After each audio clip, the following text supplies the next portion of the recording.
مولاي صل وسلم دائما أبدا على حبيبك خير الخلق كلهم محمد سيد الكونين والثقلين والفريقين من عرب ومن عجم يا أكرم الخلق ما لي من ألوذ به سواك عند حلول حادث الأمام مولاي صل وسلم دائما أبدا على حبيبك خير الخلق كلهم الحمد للہ رب العالمین والصلاة والسلام علی سید الانبیاء والمرسلین وعلی آلہ الطیبین الطاہرین واصحابہ الہادین المہدیین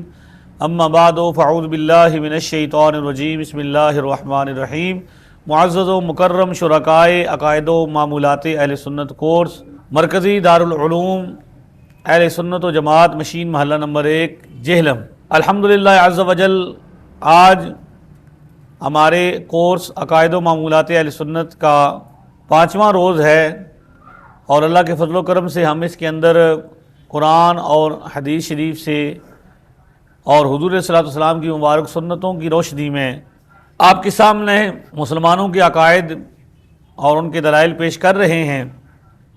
آج ہمارا موضوع ہے ایمان کی نشانی اور منافقت کی نشانی۔ ہر اس موضوع پر جس میں ادھوری حدیث پاک بیان کی جاتی ہے یا ایک قسم کی حدیث پاک بیان کی جاتی ہے، ہم چونکہ اہل سنت و جماعت ہے، ہم ساری حدیثوں کو مانتے ہیں، اور ایک موضوع سے متعلق جتنی احادیث ہیں وہ آپ کے سامنے رکھی جا رہی ہیں۔ تو آپ دیکھیں آج کی پہلی حدیث شریف ہے جس کو جامع ترمذی میں حضرت بابا جی محمد بن عیسیٰ الترمذی رحمۃ اللہ تعالی علیہ نے نقل کیا۔ نبی کریم علیہ السلام نے ارشاد فرمایا لا يحب علیا منافق ولا يبغضہ مؤمن، یعنی منافق حضرت علی سے محبت نہیں کرے گا اور مومن حضرت علی رضی اللہ تعالیٰ عنہ سے بغض نہیں رکھے گا۔ حضرت مولا علی سے جو محبت کرے گا وہ کون ہوگا؟ مومن ہوگا، اور جو بغض رکھے گا وہ منافق ہوگا۔ تو حضرت مولا علی المرتضیٰ مولا کائنات تاجدار حلتا فاتح خیبر داماد رسول خلیفہ چہارم حضرت علی المرتضیٰ شیر خدا مشکل کشا رضی اللہ تعالی عنہ وارضاہ عنا، آپ وہ ہستی ہیں کہ جن کی محبت کو حضور نے ایمان اور بغض کو منافقت قرار دیا، اور یہ حدیث حق ہے اور اہل سنت جماعت کا یہ عقیدہ اور نظریہ ہے۔ اسی طرح صحیح مسلم کے اندر حضرت بابا جی مسلم بن حجاج القشیری نے، جامع ترمذی میں حضرت بابا جی ابو عیسیٰ محمد بن عیسیٰ ترمذی نے، اور سنن نسائی کے اندر حضرت بابا جی احمد بن شعیب النسائی رحمۃ اللہ تعالی علیہ نے حدیث پاک نقل کی اپنی سند سے کہ خود حضرت مولا علی شیر خدا رضی اللہ تعالیٰ عنہ نے فرمایا والذی فلق الحب وبرا النسمۃ انہ لعہد النبی صلی اللہ تعالی نبی الامی صلی اللہ تعالی وسلم انہ لعہد النبی الامی صلی اللہ تعالی وسلم الیہ اللہ یحبنی الا مؤمن ولا یبغضنی الا منافق۔ حضرت علی المرتضیٰ نے فرمایا قسم ہے اس ذات کی جس نے دانے کو پھاڑا اور قطرے کو جدا کیا، میرے ساتھ نبی صلی اللہ تعالی علیہ وسلم کا وعدہ ہے، نبی امی صلی اللہ علیہ وسلم کا یہ وعدہ ہے کہ مجھ سے مومن کے سوا کوئی محبت نہیں کرے گا اور منافق کے سوا کوئی بغض نہیں رکھے گا۔ تو ابھی حضرت علی المرتضیٰ شیر خدا رضی اللہ تعالیٰ عنہ کا اپنا فرمان بھی جو محدثین نے نقل کیا یہ بھی حق ہے، اور ہم اس پر یقین رکھتے ہیں، ہمارے عقیدے کا یہ حصہ ہے، اور الحمدللہ عز و جل ہم حضرت علی المرتضیٰ رضی اللہ تعالیٰ عنہ کی محبت سے سرشار ہیں۔ اس نے لقب خاک شہنشاہ سے پایا، وہ حیدر کرار کے مولا ہے ہمارا۔ لیکن ہم صرف اور صرف حضور علیہ السلام کی ایک نسبت سے پیار نہیں کرتے، چونکہ ہم اہل سنت ہیں، مسلمانوں کی اکثریت ہیں، لہذا ہم باقی حدیثیں بھی یاد رکھتے ہیں، اپنے مطلب کی حدیثیں بیان کر کے صرف اپنا یعنی خاص مقاصد حاصل کرنے کے لیے سوائے صرف اہل بیت اطہار رضوان اللہ تعالی اجمعین کی شان کی حدیثیں بیان کر کے ان کی آڑ میں صحابہ کرام سے بغض رکھنا، یہ روافض کا کام ہے، اور صرف صحابہ کرام رضوان اللہ تعالی اجمعین کی شان کی حدیثیں بیان کر کے اہل بیت اطہار رضوان اللہ تعالی اجمعین سے بغض کا دھندا کرنا، یہ نواسب اور خوارج کی علامت ہے۔ الحمدللہ نہ ہم نواسب و خوارج ہیں، نہ ہم روافض ہیں، الحمدللہ ہم اہل سنت و جماعت ہیں اور حضور علیہ الصلوۃ والسلام کی تمام نسبتوں کا احترام کرتے ہیں۔ اب اگلی حدیث شریف جو حضرت بابا جی محمد بن اسماعیل البخاری نے صحیح بخاری کے اندر نقل کی، اور مسلم شریف کے اندر حضرت بابا جی مسلم بن حجاج القشیری نے نقل کی، اور نسائی کے اندر حضرت بابا جی احمد بن شعیب النسائی رحمۃ اللہ علیہ تعالیٰ علیہ نے نقل کی۔ یہ حدیث کا آپ کو میں نے حوالہ دیا۔ آقا کریم علیہ الصلوۃ والسلام نے ارشاد فرمایا، آیت الایمان حب الانصار و آیت النفاق بغض الانصار، یعنی انصار مدینہ کی محبت یہ ایمان کی علامت ہے، اور انصار کا بغض منافقت کی علامت ہے۔ جس آقا کریم علیہ الصلوۃ والسلام رؤوف الرحیم نے حضرت علی رضی اللہ تعالیٰ عنہ کے بارے میں یہ ارشاد فرمایا کہ ان کی محبت ایمان اور ان کا بغض نفاق ہے، اسی میرے اور آپ کے آقا و مولا حضرت محمد رسول اللہ صلی اللہ تعالی وسلم نے ان انصار کے بارے میں جنہوں نے اپنا جان مال اپنا سب کچھ حضور علیہ الصلوۃ والسلام کی ذات اقدس کے لیے قربان کر دیا، جنہوں نے حضور علیہ الصلوۃ والسلام کو مدینہ منورہ میں آپ کو بلوایا، آپ کے ہاتھ پر اسلام قبول کیا، اور ساری قیامت تک آنے والا ہر مسلمان انصار کے اس احسان کا ممنون ہے، اور اس پر یہ قرض ہے ان کے احسان کا کہ وہ ان سے محبت بھی کرے اور ان کے بارے میں حسن ظن بھی رکھے، ان کو اچھے کلمات سے یاد رکھے اور ان کی محبت کا دم بھرے۔ تو حضور نے یہ نہیں فرمایا تو یہ حدیثیں کوئی نہیں بیان کی جاتی۔ بخاری مسلم نسائی کی یہ حدیث جو میں نے آپ کے سامنے بیان کی ہے کہ حضور نے فرمایا آیت الایمان حب الانصار، یہ کبھی سنی ہے آپ نے حدیث پاک؟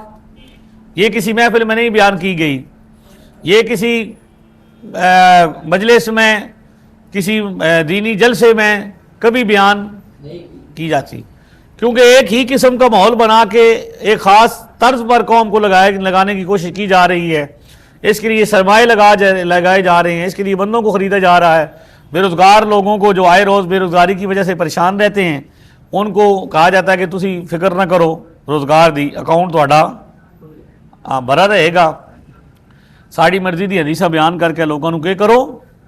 ان لوگوں میں سے ایک بے روزگار شخصیت جیلم کے چھوٹے سے کمرے میں بیٹھے ہوئے چھوٹے مرزا صاحب بھی ہیں، ٹھیک ہے جی۔ تو یہ حدیث پاک کو نہیں بیان ہوتی، کرو نا ہمت یہ حدیث بھی بیان کرو اور حضور کی ساری حدیثیں بیان کرو۔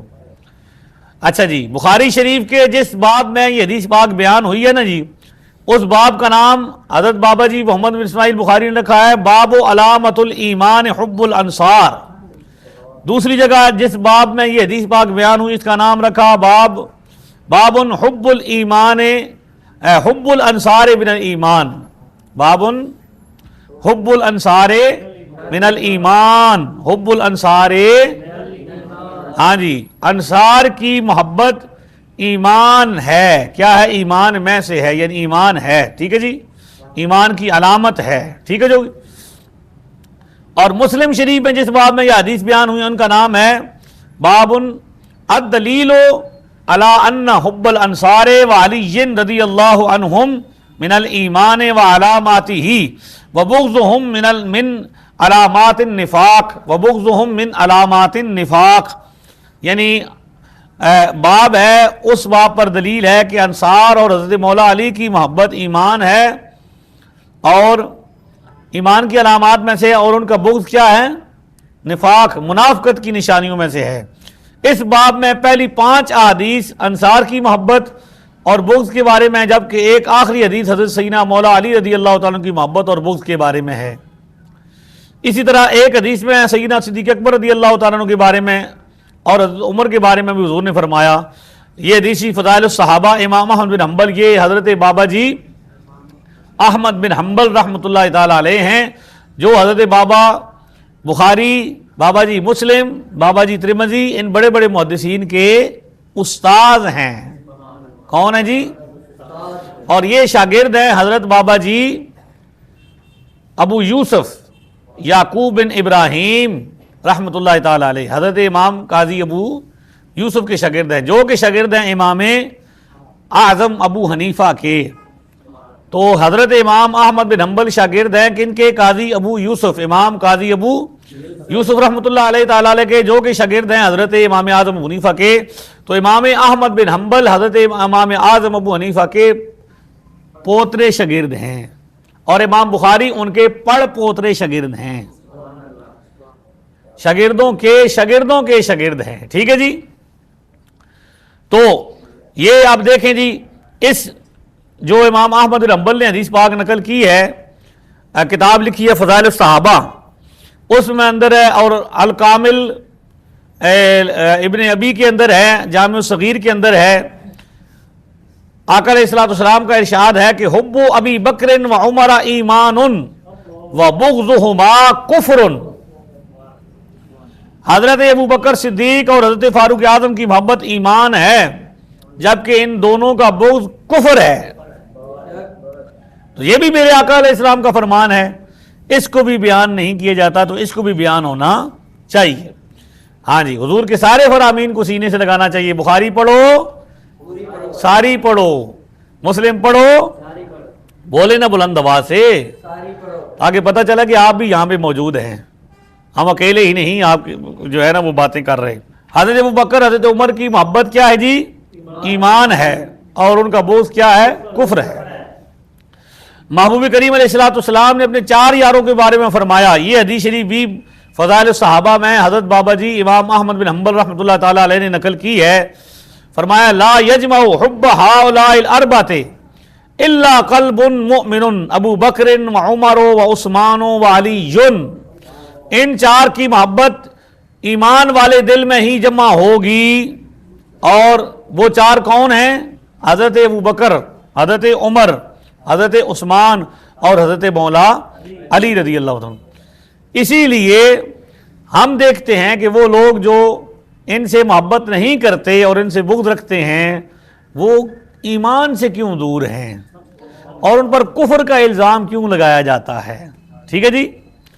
تو یہ دیکھ لیجیے آپ، اس طرح ایک اور حدیث شریف ہے جو طبقات حنابلہ کے اندر موجود ہے، اس میں آقا کریم علیہ الصلوۃ والسلام نے ارشاد فرمایا، راوی حضرت عبداللہ بن عمر ہیں، فرمایا قال رسول اللہ ان اللہ فرض علیکم حب ابی بکر و عمر و عثمان و علی کما فرض علیکم الصلاۃ والصیام والحج والزکاۃ فمن ابغض واحدا منهم فلا صلاۃ ولا حج ولا زکاۃ ويحشر یوم القیامۃ من قبرہ الی النار۔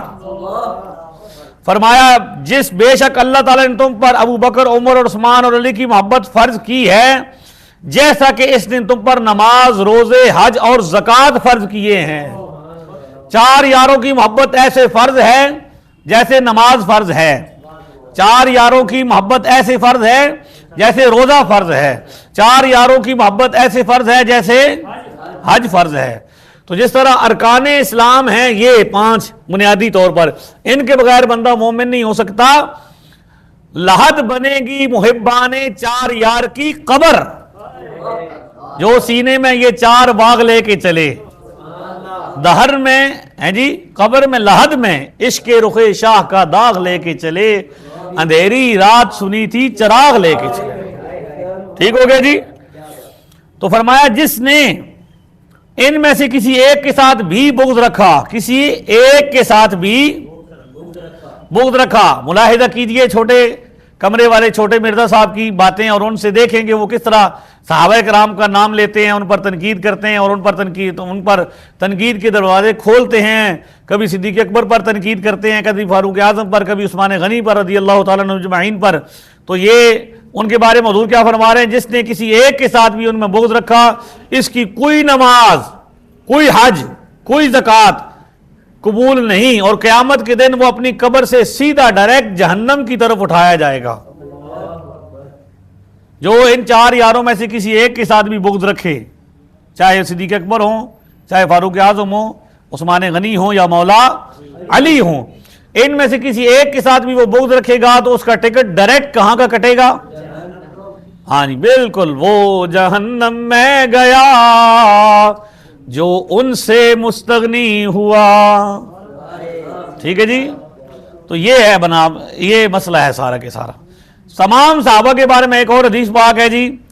حضرت بابا جی محمد بن عیسیٰ الترمذی رحمۃ اللہ تعالی علیہ نے حضرت عبداللہ ابن مغفل رضی اللہ تعالیٰ عنہ سے نقل کیا، ان کی سند سے، صحابی رسول ہے، قال رسول اللہ اللہ اللہ فی اصحابی، اللہ اللہ فی اصحابی لا تتخذوهم غرضا من بعدی فمن احبهم فبحبی احبهم ومن ابغضهم فببغضی ابغضهم ومن اذاهم فقد اذانی ومن اذانی فقد اذى الله ومن اذى الله فیوشک ان یاخذہ. حضرت عبداللہ بن مغفل فرماتے حضور نے فرمایا میرے صحابہ کے بارے میں اللہ سے ڈرتے رہنا، 2 مرتبہ فرمایا. اللہ اللہ فی اصحابی، میرے صحابہ کے بارے میں اللہ سے ڈرتے رہنا، میرے بعد انہیں اپنی تنقید کا نشانہ مت بنانا.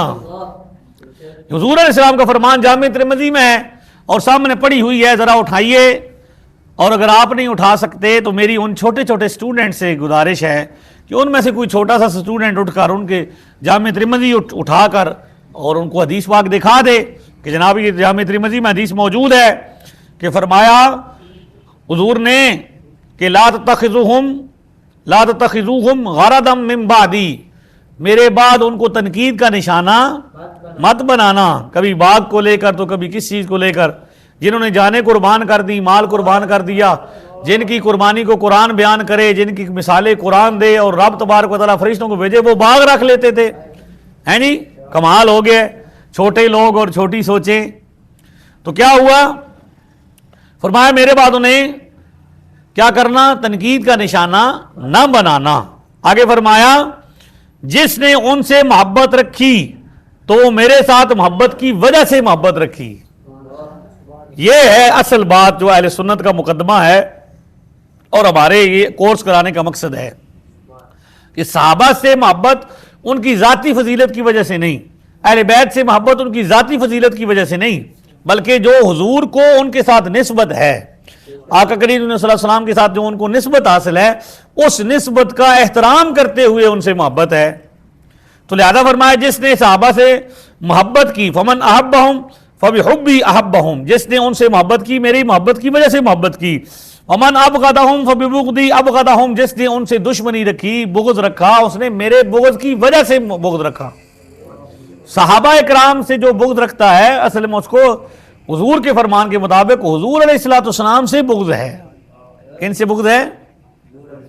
ہاں، اس لیے حضور فرما رہے ہیں پھر ارشاد ومن آذاہم فقد آذانی، جس نے ان کو تکلیف پہنچائی اس نے مجھے تکلیف پہنچائی.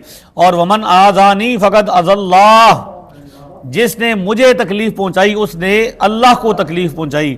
ومن آذى اللہ، جس نے اللہ کو تکلیف پہنچائی تو فیوشک ان یاخذہ، تو اللہ تبارک و تعالی اس پر ضرور گرفت کرے گا، اس کو پکڑے گا. تو آپ دیکھ لیجئے صحابہ سے محبت کا نتیجہ کیا نکلا؟ اللہ کی محبت. اور صحابہ سے بغض کا نتیجہ انڈائریکٹلی کیا نکلا؟ اللہ سے.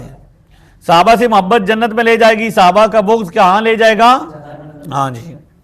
اس لیے دن بدن کالے کولے بندے ہو جاتے ہیں. روز چھوٹا بچہ ہوتا ہے تو اس کا رنگ سفید ہوتا ہے، جیسے جیسے وہ بڑا ہوتا جاتا ہے تو اس کا رنگ کیا ہو جاتا ہے؟ کالا ہو جاتا ہے. ٹھیک ہے جی. اور سیاہی چھا جاتی ہے، اور ہر وہ اس بندے کی چہرے کی رونق خدا چھین لیتا ہے جو صدیق اکبر پر تنقید کرتا ہے. اچھا جی، ایک حدیث شریف میں اسی طرح آیا، یہ المعجم الاوسط میں مجموع الزوائد میں حدیث پاک موجود ہے. من احب عمر فقد احبنی، من احب عمر فقد احبنی، جس نے عمر سے محبت کی اس نے مجھ سے محبت کی.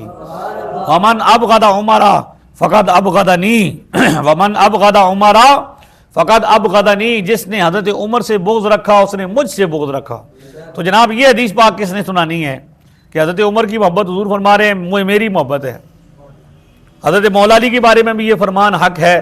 حضرت امام حسن کے حضور نے تو اپنے سارے پیاروں کا دفاع کیا ہے. صحابہ والے بیت ہمارے ہیں اور سارے کے سارے ہیں. ہاں جی، یہ نہیں کہ اپنی مرضی کے بندے چن لیے. جی آگے حدیث شریف جو المعجم الکبیر للطبرانی میں اور مجمع الزوائد میں ہے، سیدنا عبداللہ بن مسعود فرماتے ہیں وَإِيمُ اللَّهِ لَوْ أَعْلَمُ كَلْبًا يُحِبُّ عُمَرَ لَأَحْبَبْتُهُ، یہ صحابی رسول کا قول ہے، کن کا؟ حضرت عبداللہ بن مسعود، جن کے بارے میں حضور نے فرمایا دین کا مسئلہ ان سے پوچھو، صحابہ میں مفتی صحابی ہیں، مفتی صحابی، عالم صحابی اور اعلم صحابی، وہ کہتے ہیں اللہ کی قسم اگر مجھے معلوم ہو جائے کہ فلاں کتے کو حضرت عمر سے محبت ہے تو میں اس کتے سے بھی محبت کروں گا۔ تو یہ کس کا فرمان ہے؟ آج لفظ سگ پہ اعتراض کرتے ہیں، تو یہ تو دیکھ لو، یہ تو محبت ہے، محبت کی وجہ سے ہے، ٹھیک ہے جی۔ تو فرما رہے ہیں اگر مجھے پتہ چل جائے کہ کتا بھی حضرت عمر سے محبت کرتا ہے تو میں اس سے بھی محبت کروں گا۔ اچھا، اسی طرح جامع ترمذی میں موجود ہے، حضرت بابا جی محمد بن عیسیٰ الترمذی فرماتے ہیں ایک شخص مر گیا اور نبی کریم علیہ الصلوۃ والسلام نے اس کی نماز جنازہ پڑھنے سے انکار کر دیا۔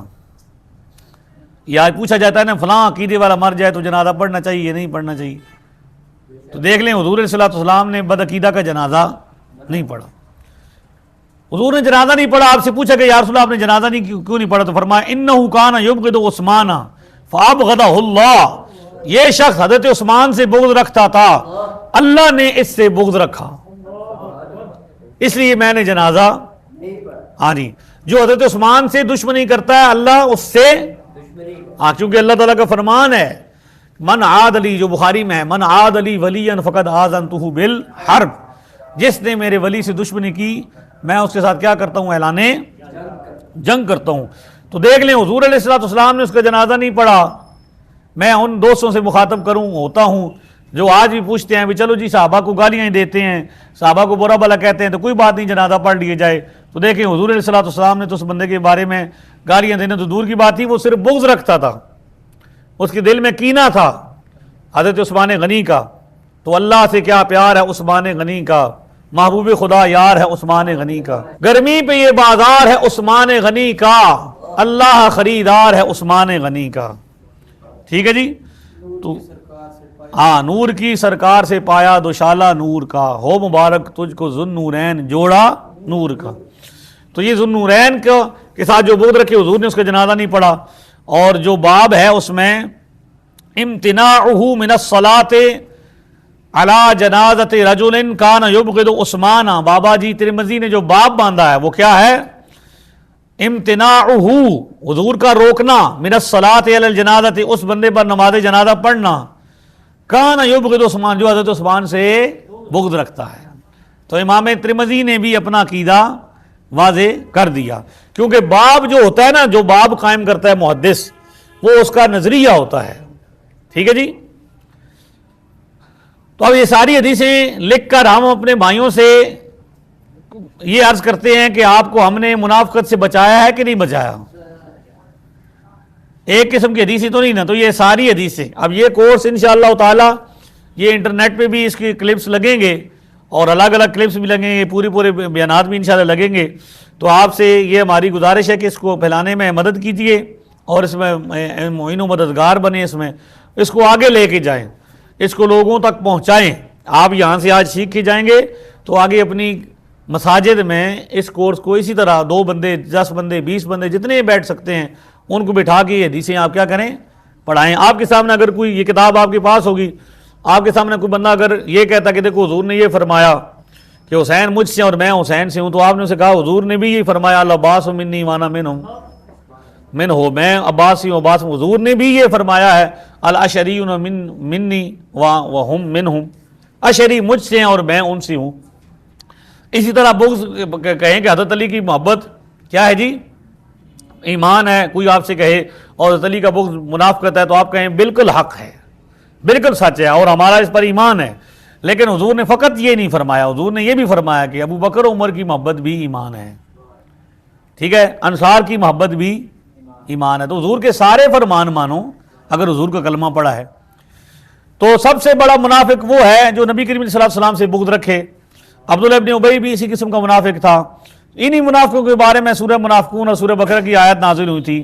اور دوسری قسم کے منافق وہ تھے جو صحابہ کرام خصوصاً حضرت صدیق اکبر، حضرت عمر فاروق سے بغض رکھتے تھے اور تیسری قسم کے منافق وہ تھے جو سیدنا عثمان غنی اور حضرت علی المرتضیٰ سے بغض رکھتے تھے، اہل بیت اطہار سے بغض رکھتے تھے۔ اور چوتھی قسم کے وہ منافق ہیں جن میں یہ 4 نشانیاں پائی جاتی ہے: امانت دی جائے تو خیانت کریں، جب بولیں تو جھوٹ بولیں، وعدہ کریں تو خلاف ورزی کریں، جھگڑا کریں تو گالیاں دیں۔ نبی پاک نے فرمایا جن میں یہ 4 نشانیاں پائی جائیں وہ کیا ہیں؟ منافق ہیں۔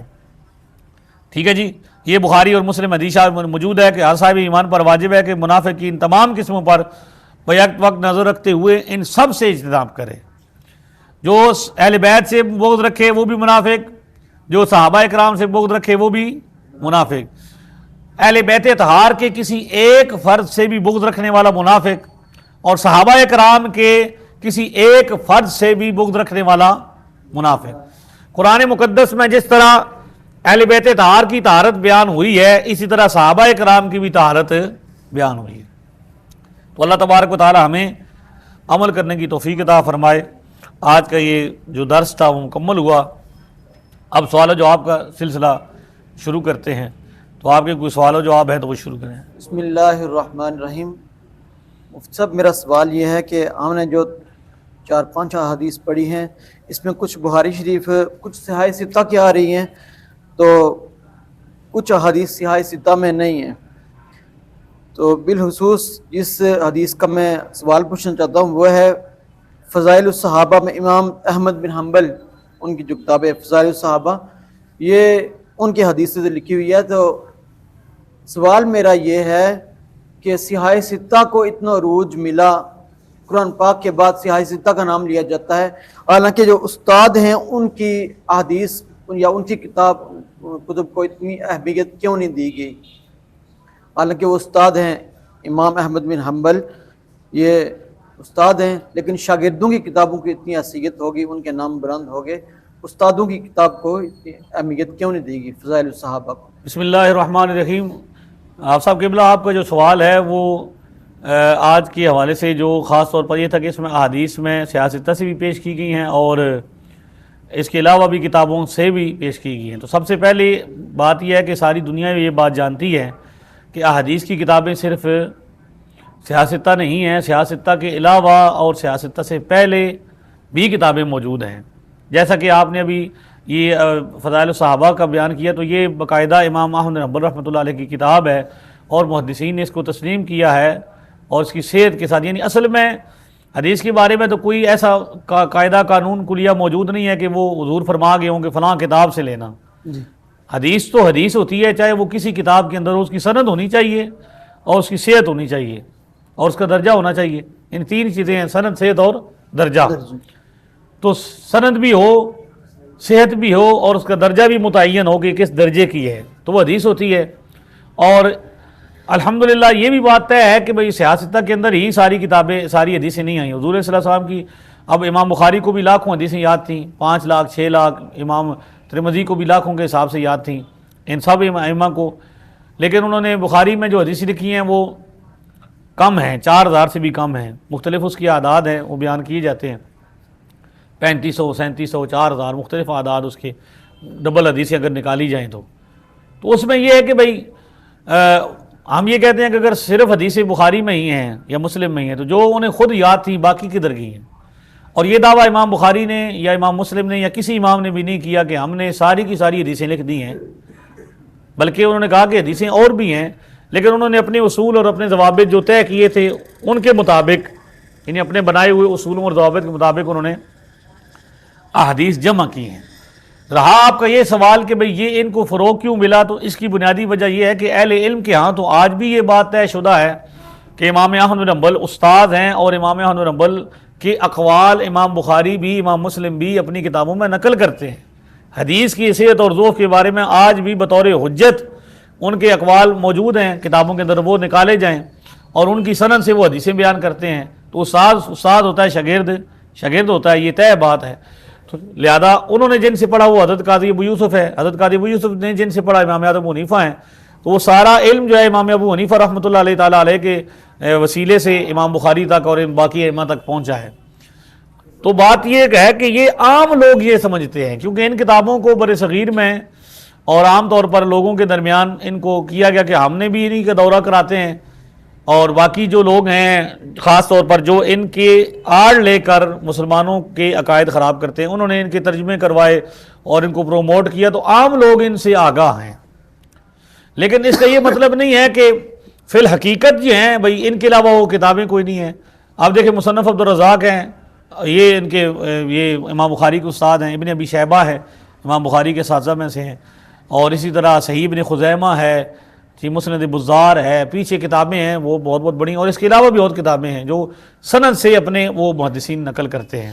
لہذا ہمارے لیے اصول، جو بندہ یہ کہتا ہے کہ بخاری کے علاوہ حدیث کوئی نہیں ہے تو وہ دلیل لے کر آئے کہ اللہ نے کہیں فرمایا کہ بخاری سے حدیث لینی ہے، یا رسول اللہ صلی اللہ تعالی وسلم نے فرمایا ہو، یا خود امام بخاری نے ہی فرمایا ہو کہ میری کتاب کے علاوہ کوئی حدیث نہیں ہے، تو ایسا کہ کچھ بھی نہیں ہے۔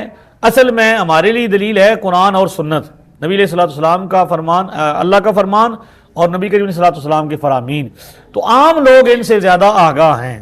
اب یہ آپ کے سامنے یہ کتاب پڑی ہوئی ہے شرح معانی الاثار، اس کو طحاوی شریف کہتے ہیں۔ تو یہ کتاب بھی امام بخاری کے زمانے میں ان کی عمر تھی 17 سال، یا ایک اور کے مطابق 27 سال، اور تمام ائمہ ستہ کے دور میں یہ رہے ہیں اور اپنی سند سے نقل کرتے ہیں، اور انہوں نے ایک موضوع پر یہ نہیں بھئی امام بخاری تو صرف اپنا باب بناتے ہیں اور اس سے متعلق حدیث لے کے آتے ہیں، حتیٰ کہ آدھی حدیث بھی لے کے آتے ہیں، اور امام بخاری میں بخاری شریف میں ایسا باب بھی موجود ہے کہ باب قائم کیا اور اس سے متعلق حدیث انہیں اپنے موقف کے مطابق نہیں ملی تو نقل ہی نہیں کی، صرف باب ہے۔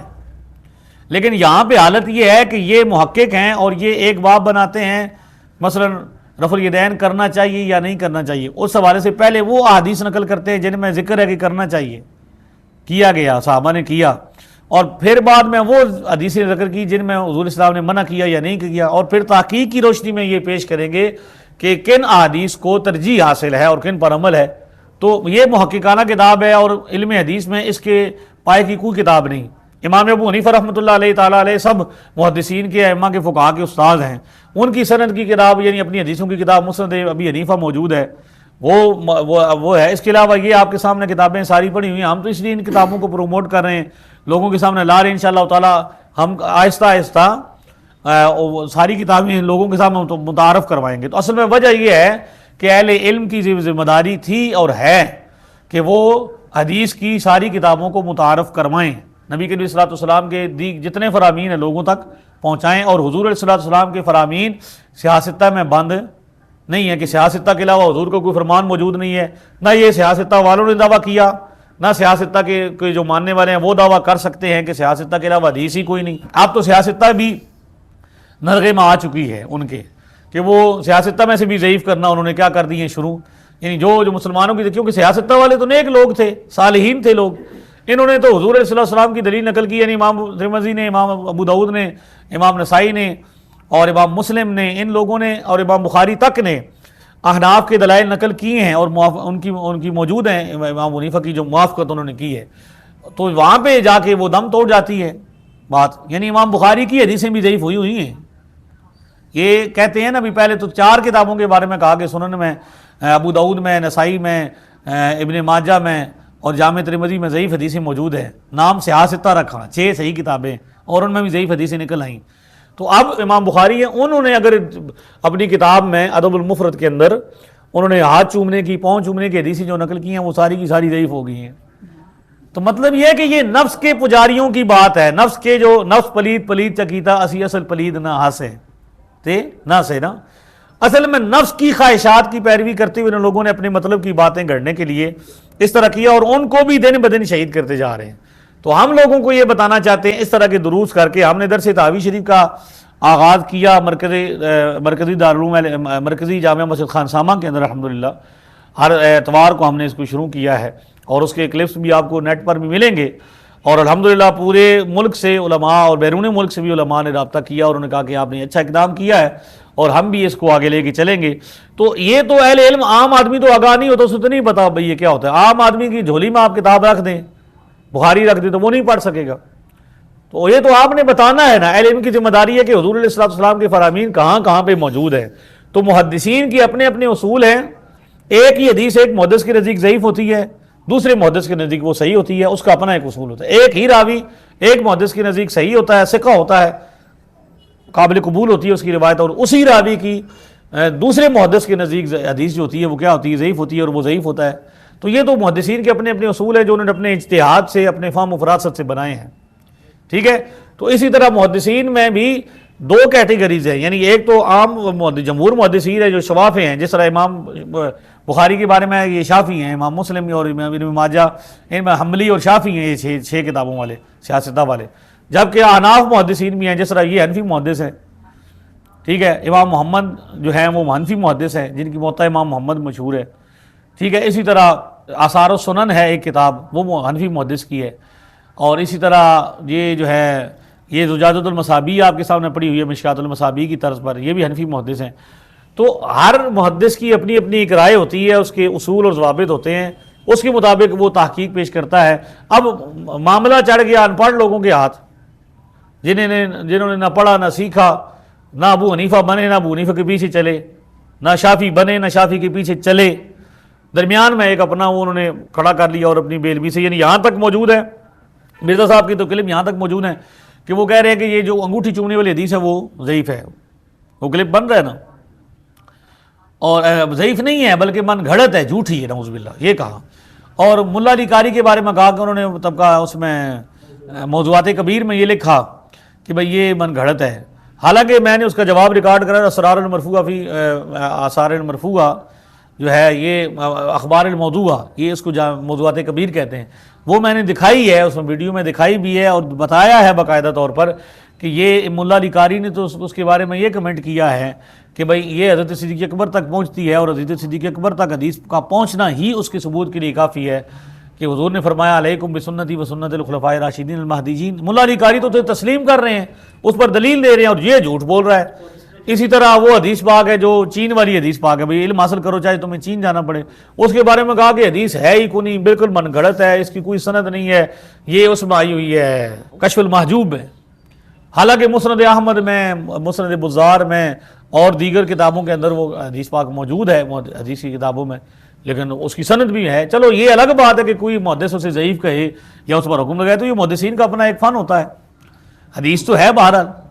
تو اس لیے آپ کا سوال بہت اہم تھا کہ یہ چھ ہی کتابیں متعارف کیوں ہیں، تو اس کی وجہ بنیادی طور پر کچھ ان لوگوں کا پروپیگنڈا جنہوں نے صرف ان کتابوں کے ذریعے اپنے مخصوص یعنی مسلمانوں کا کثیر طبقہ جو ہے نا، وہ جس طرح نماز پڑھتا ہے شرکن غربن، اور جو ان کے نظریات اور معمولات ہیں، مثال طور پر مزارات کو لے لیں تو یہ پہلے یہ کہتے تھے کہ پاکستان اور ہندوستان میں صرف برصغیر میں مزار ہوتے ہیں، تو اب تو سوشل میڈیا کا دور تھا، ترکی میں مزارات موجود ہیں، شام میں موجود ہیں، ہر نبی ہر صحابی کا مزار موجود ہے۔ اچھا فلسطین میں موجود ہے کہ نہیں موجود؟ اردن میں، یمن میں، مصر میں، فلسطین میں، پورے عرب کے اندر، اور یہ بھی حتیٰ کہ سعودیہ کے اندر بھی، مدینہ منورہ مکہ مکرمہ میں بھی 1924 سے پہلے تک مزارات موجود ہے۔ تو پوری امت جو کام کر رہی ہے، مزارات بنا رہی ہے، تعظیم اولیاء کرام کو دے رہی ہے، اس کے بارے میں یہ کہتے تھے بر صغیر میں ہے۔ تو اب ایک طرف پوری امت کا عمل ہے اور ایک طرف اپنا مذموم نیا عقیدہ ہے جو گھڑا ہے، تو اس کے لیے سہارا کس کا لینا ہے؟ سیاستہ کا، اور سیاستہ میں سے بھی ساری باتیں پھر نہیں ماننی۔ مثلا محدثین کے بارے میں کہتے ہیں فلاں محدث نے کہا، علامہ ذہبی نے کہا، جی علامہ ذہبی یہ کہتے ہیں کہ بھائی جناب یہ حدیث صحیح ہے، یہ اس کے بارے میں جو کمنٹ کرتے ہیں فلاں کے بارے میں ان کے اقوال نقل کرتے ہیں، جبکہ علامہ ذہبی سیر و اعلام نبلاء میں، تذکرۃ الحفاظ میں اور اپنی دیگر کتابوں میں انہوں نے بھری پڑی ہوئی ہیں یہ باتیں کہ میں موسیٰ کاظم کے مزار پر گیا، امام موسیٰ کاظم کے، میں حضرت امام علی رضا کے مزار پر گیا، میں امام ابو حنیفہ کے مزار پر گیا، یہ مزار جو ہے یہ برکتوں والا ہے، یہاں پہ دعائیں قبول ہوتی ہیں، اور قبے کا ذکر کرتے ہیں، وہاں پہ عظیم قبہ ہے۔ تو میں نے ایک بندے سے بات کی کہ جناب یہ ذہبی آپ کرتے ہیں، امام ذہبی نے فلاں کہا، تو یہ امام ذہبی تو جو ہے مجھے پہلے یہ بتائیں کہ یہ جانا کیسا ہے مزارات پہ؟ تو وہ کہتے ہیں یہ شرک و بدعت ہے۔ تو میں نے کہا علامہ ذہبی تو جاتے ہیں اور اپنے تجربے بیان کر رہے ہیں کہ جب بھی کوئی مشکل پیش آئی ہے تو میں فلاں مزار پہ گیا ہوں، میری مشکل حل ہوئی۔ تو آگے سے کہتا ہے جی یہ جناب ہم تو صرف فن لیتے ہیں ان سے، ہمیں ان کے فن سے غرض ہے، ان کے عقیدے سے غرض نہیں ہے۔ میں کہ سبحان اللہ، ایک طرف ایک بندہ عقیدہ اس کا ٹھیک نہ ہو، راوی اس کو آپ ضعیف قرار دے دیتے ہیں کہ یہ ثقہ نہیں ہے، یہ ضعیف ہے، یا یہ من گھڑت ہے، کذاب ہے، یہ فلاں عقیدہ رکھتا ہے۔ وہ امام جو اس راوی پر جرح کر رہا ہے وہ شرک و بدعت میں مبتلا ہے، بقول آپ کے بدعتی ہے۔ تو بدعتی امام کیسے ہو سکتا ہے جرح و تعدیل کا؟ تو اصل میں ان کی اپنی خواہشات ہیں، یہ مسلمانوں کے شروع سے 14 صدیوں کے عمل کو چیلنج کرنا چاہتے ہیں، اس کو ختم کرنا چاہتے ہیں، اور کر وہ سکتے نہیں اور کر سکے بھی نہیں، باوجود اس کے کہ مسلمان کمزور ہو گئے، دنیا داری میں مبتلا ہو گئے، اور آج سب سے زیادہ جو کمزور لوگ ہیں، جو علمی حوالے سے بہت پیچھے چلے گئے ہیں، وہ اہل سنت ہی ہیں ہمارے، ٹھیک ہے، ان کو ہم بلاتے رہتے ہیں، وہ آتے بھی نہیں ہیں۔ اس کے باوجود بھی جبکہ سوشل میڈیا پر ایک طوفان جاری ہے اہل سنت کے عقائد اور نظریات کے خلاف، ہر بندہ کہے گا جی مزار پہ جانا ضروری ہے، وہاں پہ جی مزار پہ ایک بندے نے اسے لکھا ہوا تھا بھائی مزار پہ جو بندے مانگنے جاتے ہیں انہیں باہر مانگنے والے دیکھنے چاہیے، وہاں پہ لوگ مانگ رہے ہوتے ہیں۔ تو میں نے کہا مسجد کے باہر لوگ نہیں مانگ رہے ہوتے؟ اگر اس سے یہ نتیجہ نکلتا ہے کہ مزار پہ مانگنے والا بندہ جو ہے وہ یہ دے بزرگوں سے مانگنے جا رہا ہے اور باہر مانگنے والوں سے نظر نہیں آ رہا، تو کیا پھر جب مسجد میں بندہ دعا مانگنے جاتا ہے تو اسے باہر مانگنے والا نہیں نظر آ رہا کہ مسجد کے باہر کھڑا ہوا فقیر ہے، کہتا ہے مجھے اللہ سے مجھے دے دو؟ نہیں باہر کھڑے ہوتے بندے کپڑے بچھا کے۔ تو اصل میں یہ نقال ہے، یہ اعتراضات سارے ان کے ہیں بے دین لوگوں کے، جو کہتے ہیں نہ دعا ہے نہ خدا ہے، سیکولر لوگوں کے۔ تو ان کے جہاں پر انہیں خدا لکھا ہوتا ہے وہاں پہ یہ بابا ڈال دیتے ہیں، نقل مارتے ہیں۔ مفتی صاحب ہم نے عام طور پر 4 سلاسل کا سنا ہے، دعا میں 4 سلاسل کا ہی ذکر کیا جاتا ہے کہ سلسلہ قادریہ، چشتیہ، نقشبندیہ، سوردیہ، تو 4 سلاسل کا نام لیا جاتا ہے۔ تو اور سلاسل مشہور کیوں نہیں ہوئے، یا اور کیا طریقت میں اور سلاسل بھی ہیں؟ جس طرح اس دن شاذلیہ کے بزرگ آئے تھے، تو اس طرح اور بزرگ بھی ہیں۔ بسم اللہ الرحمن الرحیم۔ آپ کو یہ 4 سلاسل کے حوالے سے جو سوال ہے، یہ اس میں یہ ہے کہ بھئی بنیادی طور پر جتنے سلاسل ہیں نا جی، وہ یہ 4 مشہور ہیں۔ آگے کوئی اگر وہ سلسلہ ہے تو بنیادی طور پر جیسا شاذلیہ ہے تو شاذلیہ بنیادی طور پر قادریہ کی ایک شاخ ہوگی، یا رفاعی ہے تو وہ بھی قادریہ کی ایک شاخ ہوگی، یا دیگر جو سلاسل ہے۔ تو بنیادی طور پر یہ کہا جاتا ہے کہ 4 سلاسل بنیادی ہیں، باقی آگے ان کی مزید شاخیں ہیں، تو اس میں اگر کسی بزرگ کا نام آتا ہے تو وہ اس کو شہرت مل جاتی ہے، یہ الگ چیز ہے۔ جزاک اللہ۔ جی جی عرب میں 4 اور سلاسل ہمارے یہاں اور ہیں، ساتھ ہمارے یہاں قادریہ، چشتیہ، نقشبندیہ اور سوردیہ۔ وہاں پہ مثال طور پہ سلسلہ دوسریہ، سلسلہ قادریہ اور سلسلہ قرآنیہ جو پاکستان میں سلسلہ قادریہ کے 4 الگ کتب ہیں، ہمارے الگ کتب ہیں، ان کے یہاں اور ہیں۔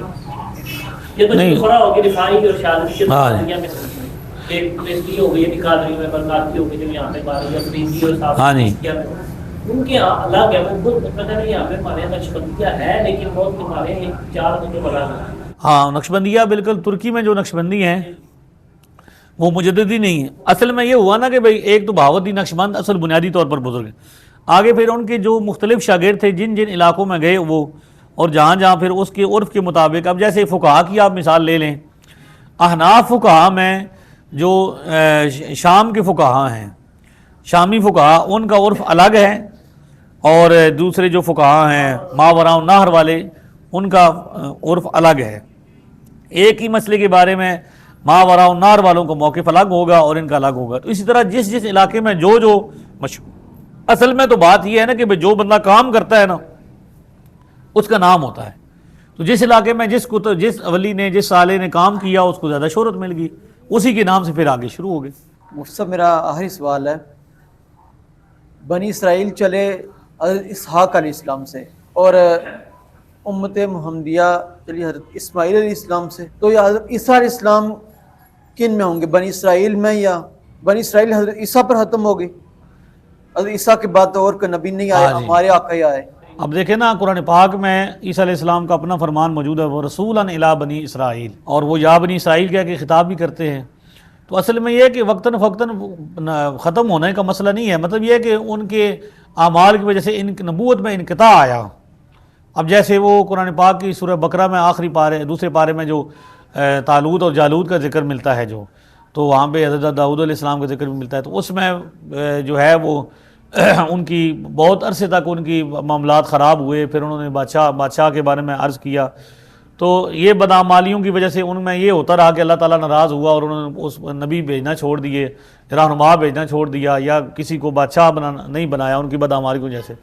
تو یہ اصل میں اسحاق علیہ السلام کی جو اولاد ہے انہی سے عیسیٰ علیہ السلام آگے ہیں۔ اب ان کا شجرہ آپ قرآن پاک میں آپ کو تفسیروں کے اندر مل جائے گا۔ الحمدللہ تبارک و تعالی آج جو ہے وہ ہمارے مرکزی اہل سنت، مرکزی دارالعلوم اہل سنت جماعت مشین محلہ نمبر 1 جہلم کے اندر عقائد و معمولات اہل سنت کا 5واں روز تھا، اللہ کے فضل و کرم سے بہت اچھا ہمارا یہ پروگرام منعقد ہوا، اس میں بڑی علمی اور روحانی باتیں ہوئیں۔ اللہ تعالیٰ آپ کو جزائے خیر عطا فرمائے۔ آپ جتنے حضرات یہاں پہ تشریف لائے اور یہاں پہ اس کورس کے اندر شریک ہوئے، اللہ تعالیٰ قدم قدم پر آپ کو اجر عظیم عطا فرمائے۔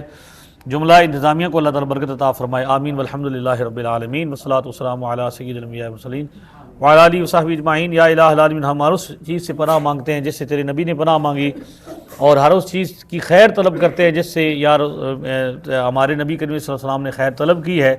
یا الہ العالمین، حضور صلی اللہ علیہ وسلم کی سنتوں پر عمل پیرا بنا اور مسلمانوں کا بول بالا فرما، دشمنان اسلام کا منہ کالا فرما۔ جتنے حضرات یہاں پہ شریک ہوئے ان کو اجر عظیم عطا فرما۔ مرکز اہل سنت مرکزی دارالعلوم کو دن دگنی رات چگنی ترقی عطا فرما۔ جہلم شہر کے اندر اہل سنت کا بول بالا فرما، اور جو بھی فتنے ہیں ان کو ختم فرما۔ وصلی اللہ تعالی علی حبیبہ سیدنا محمد وعلی آلہ وصحبہ اجمعین۔